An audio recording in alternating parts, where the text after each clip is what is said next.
Okay, so we're going to run through the ID of the fish that you had last week. So the first question is whether it has a true jaw. And so we can see here that it does have a terminal jaw, mouth with a true jaw. The second thing is whether it has this forked tail or whether it's sort of asymmetrical, and this is a beautifully forked tail. All right, next question is whether it's a flatfish or whether the eyes are on both sides of its head. And I know I'm going through these slowly just to demonstrate, but this is how you have to do it. You have to show that there are eyes on both sides of its head. Now we're asking whether its pelvic fins are absent, whether it has a long, elongated body.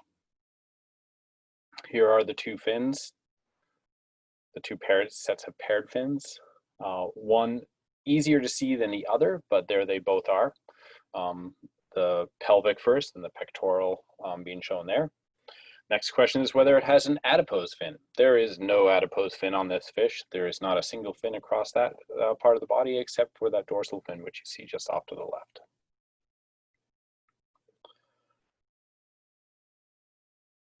I'm really going at it here. Next question is whether there's a single medial barbel on the underside of the mouth, and there is not. And so we move on. Next question is whether there is a single serrated spine or no spine, a single dorsal fin, or whether you have the paired spiny and soft dorsal fins. This fin is a singular fin. And actually, for this question, it's not so important about that leading edge. It's really just, is there a second fin that is spiny and one that is soft? This is pretty much a soft fin, so there's only one. Not quite sure why I keep showing it here, but keep showing it. Again, if you were to count the fin rays, this would be a great, well, now I've gone and done it, torn off the spine. All right, now we're being asked whether there's a rounded caudal fin or whether it's forked. Also an opportunity here to notice that the fish is about 88 millimeters in length, my fish anyway. And so, no, this is a forked fin, it's not a rounded fin. Now we're being asked whether the origin of the dorsal fin is above the anal fin or whether it's set forward, it's set forward. And now we're being asked whether or not there's a keel, a strong keel underneath, and you can see it already, you can see it right there, that there is indeed that keel. And if you felt it last week and this week with your more mushy fish, you should be able to really notice that, that serrated keel. If you handle 400, 500 of these fish live, doing fin clipping or whatever, which we've done in the past, I've been called a rookie because I ended up with marks on my hands. Now we're being asked whether now we're in the shads. Okay, so I'm just going to stop for a second. So we've identified this as being in the herring and shads family. Okay, all in the Cluplia or Cluplidae.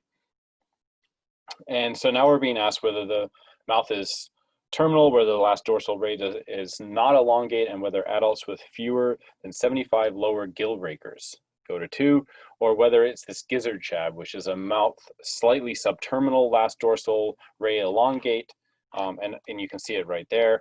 And then adults with more than 100 lower gill rakers. I'm not going to get into the gill rakers right now, I don't think, but you should be aware that if you were really stuck on other things, that's where you would go. All right, so the mouth is not subterminal, right? It's not facing downward. It is certainly clearly facing forward. So not much need to go any further in that one. Okay. Now we start getting a little tricky. Okay, and I know this is hard, all right, which is why last week I didn't push you guys on having this ID nailed perfectly.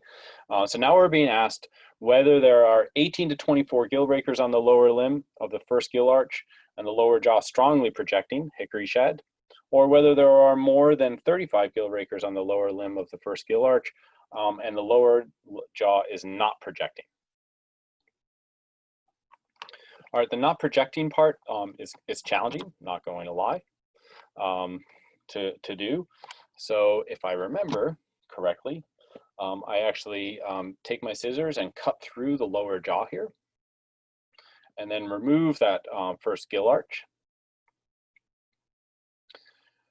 And, you know, I know that this may seem difficult, but I didn't do this with a microscope or anything. I was just able to pull it out. Obviously, having this under the microscope will really help show things, but it is certainly not required, especially with your little eyepiece. So while we're here, I wanted to show, in fact, I'm going to stop this for a second. You can see that this side are the gill filaments. They're very soft, tissue. And these are where, as water flows over those, they exchange oxygen and CO2. There's a system that you can learn in another class, either ichthyology or fish ecology. And on the other side are these gill rakers. The gill rakers, in the case of the clupeids, are actually how they feed. Okay, and the distance between these gill rakers determines what they feed on. And just in case you're not seeing the cursor, it's on the right side of this gill arch are the gill rakers. On the left side of the gill arch are the gill filaments. So the size of these, the distance between these rakers is what determines what the fish is filtering.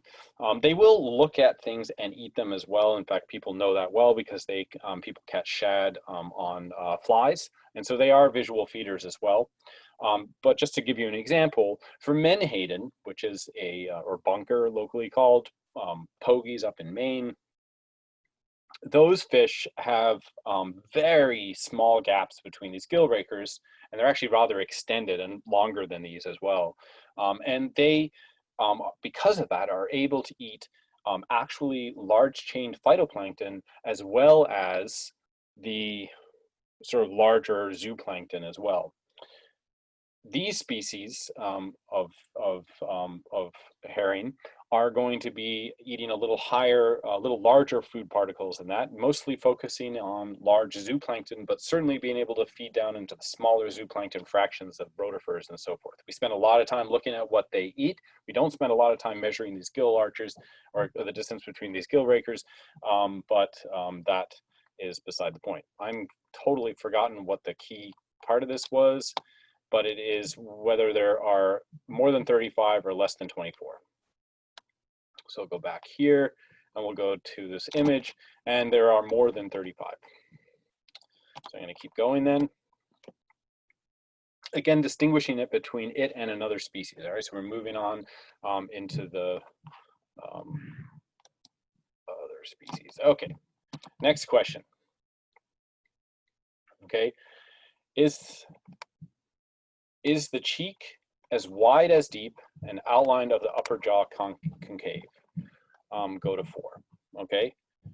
Or, so does it look like this, or does it look like this?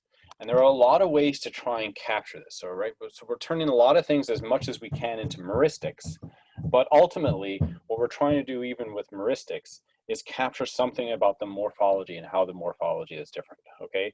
So I'm going to let Matt talk about some of the other parts of this fish, and we talked about it last week.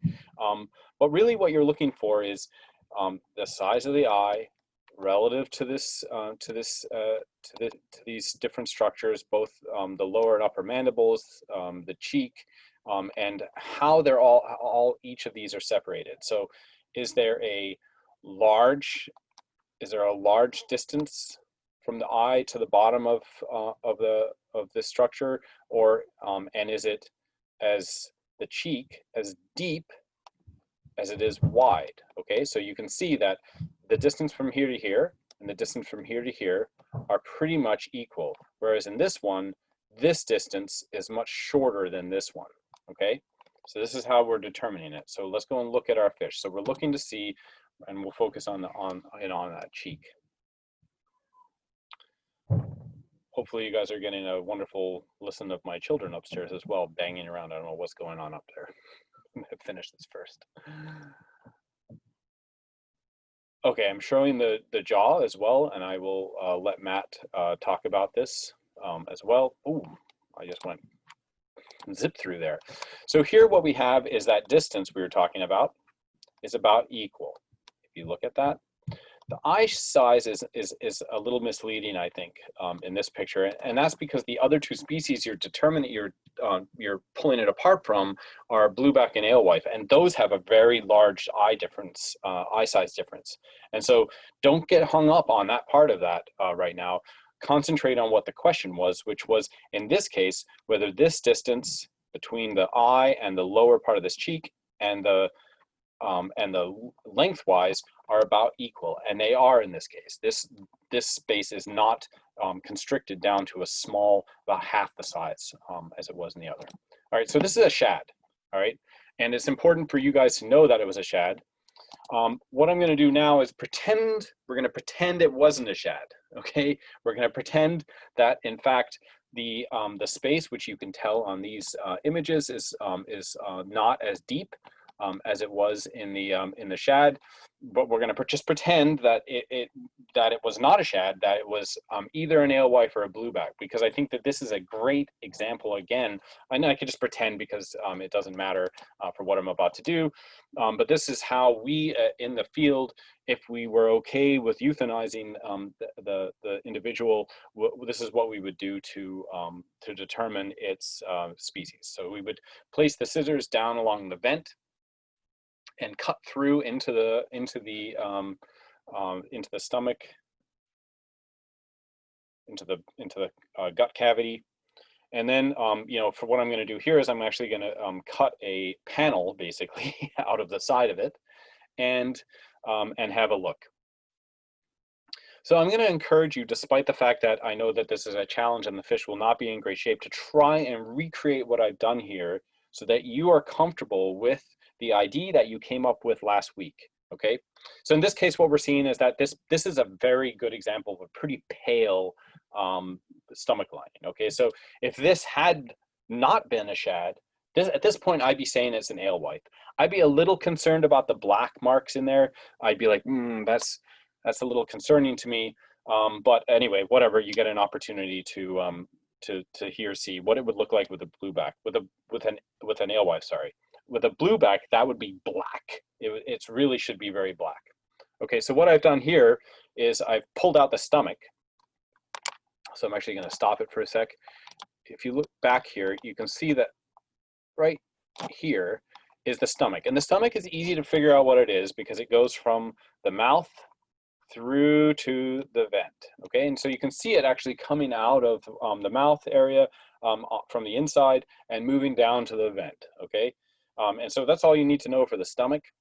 It's important if you're going to be doing a lot of dissections on fish for a job that you get very familiar with the inside, with the organs. But in this case, I'm not really so concerned with the organs as long as they're not a part of IDing the fish.